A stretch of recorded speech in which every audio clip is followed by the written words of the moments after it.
Manipur's assembly session. It's crucial to look at that assembly session. You know, yesterday a lot of discussion was happening on that assembly session that has to be convened at least once every 6 months. Otherwise, there are chances of a no confidence vote that can take shape and place. That time is also running out for the Manipur government. It's only going to be the 4th session of the 12th Manipur Assembly, and only yesterday a tribal body has asked the governor very categorically to make sure it is not convened, the parliament does not get together, and even if it does get together, these 10 Kuki-Zomi MLAs are not going to be attending. I'm saying when you don't know, when you don't have even the slightest of control of the law and order situation on the ground, when you don't have even the slightest of idea as to what kind of sophistication of weaponry there is with the people, and only what has been happening over the last 4.5 months. In the recent, how will you provide security to your MLAs? In the recent past, 3 houses were burnt. Again, arms were looted. So, as you rightly pointed out, is there an inkling of law and order on the ground? And plus, it doesn't help. Look, one story that I'm picking up from the Hindu. Assam Rifles slaps legal notice on Manipur politicians for harming its reputation. All right, we have this let's also read that happening out. at the same time. There is a defamation case, absolutely. Manipur Assembly session is also going to take place today. On the other hand, Assam Rifles has filed a defamation case against a Manipur politician. What's the case exactly about? I'll just read it out. Yeah. Assam Rifles, the oldest paramilitary force in the country, has slapped a legal notice against Manipur politician for causing considerable harm to the reputation and standing of the organization in public eye. It said that the notice is being served for tarnishing the reputation and discouraging and demoralizing the Central Armed Police Force. The legal notice was served on Maheshwar Taunjam, National Secretary of the Republican Party of India, RPI Athawale, on August 18. Assam Rifles sought a written and public apology for the false allegations and defamation, asking him to retract the statement he made at condolence of Meitei martyrs in Delhi on June 30th. The notice mentioned that the meet Mr. Tanjam had said the villagers also reported that the Assam Rifles has been helping the Kuki militants in order to burn down the village defense force. That means the Assam Rifles has to be removed immediately from Manipur. It also added that Assam Rifles have been playing a crucial role in ensuring peace, security and development in various regions, including Manipur.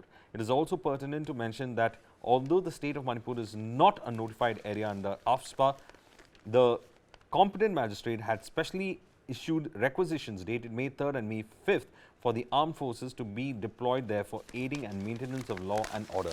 Now look at this. You have several paramilitary forces. The police is on one side, you have the paramilitary forces like Assam Rifles on the other side, and then you have politicians who try to make the divide even more evident, creating rift between the forces on the ground who are supposed to ensure that law and order is there. Now, will the Assam Rifles in fact go ahead and try to enforce law and order, or would they in fact go and fight for their reputation? And just imagine how demoralizing it is. We have seen how those visuals are. We've seen that the police do not in fact help them on the ground, nor is the police, the Manipur police, trust them. We've seen situations where both of them have been exchanging heated words. It's the same thing across, and still there's no coordinated operations between all these different aspects of the forces. You're talking about lack of coordination. Take a look at this. I'll explain to you what lack of coordination sounds like. Manipur House meets today, no question hour in this one-day session. Opposition is hitting out at the government, and the Cookies MLA are going to skip the Manipur's House session. The first assembly session in Manipur since the start of the violence in the state will be a one-day affair taking place on Tuesday with no provision for questions, and Kuki-Zomi MLAs skipping it altogether. By constitutional provisions, the State Assembly was required to convene before the 2nd of September, when 6 months would have passed since the last session. With the date fast approaching, the governor issued an order for the 21st of August, summoning the Assembly to meet on the 29th of August. However, to the dismay of many, the calendar for the session issued by the Assembly Secretary on Saturday was a bare bones one. The list for the day includes 3 topics: obituary references, presentation of committee reports, if any, of course, and quote-unquote other businesses, if any. What does this essentially mean? I mean, there is no seriousness in the MLAs of Manipur to discuss what's actually going on. 3 businesses that have been listed for the day today. Number 1, obituary references. Well, of course, for the people who've lost their lives over the past 6 months from the last time the session was convened.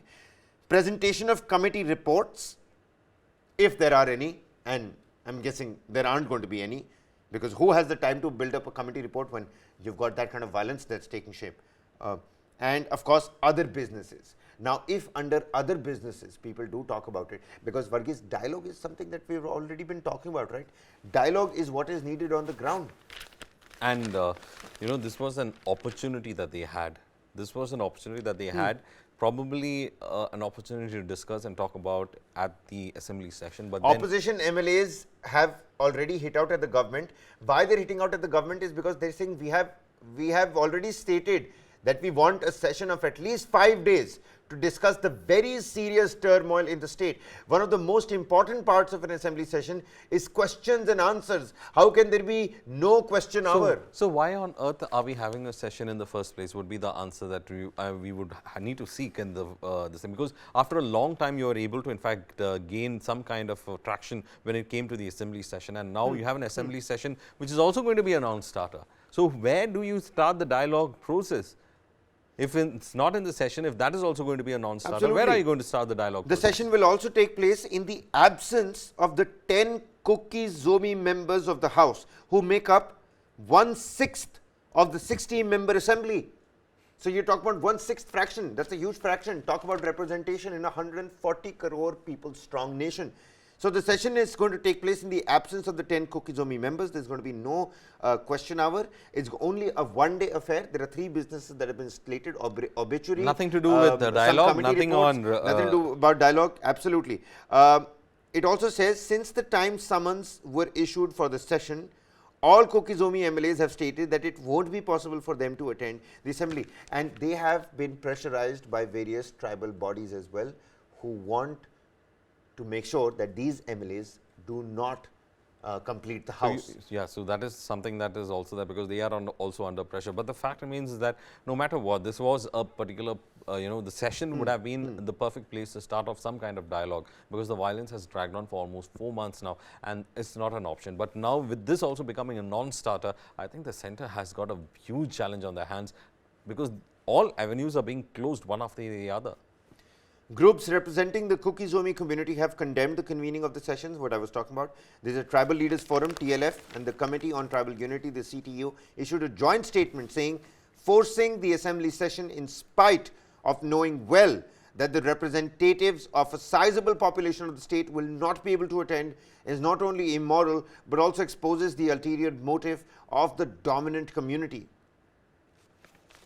And that's the socio-economic fault lines that we're talking about. It seems like the ship has sailed so far away from the harbor that there is no turning back now, and of course reconciliation seems like a bigger task than restoring normalcy and peace on the ground in the first place.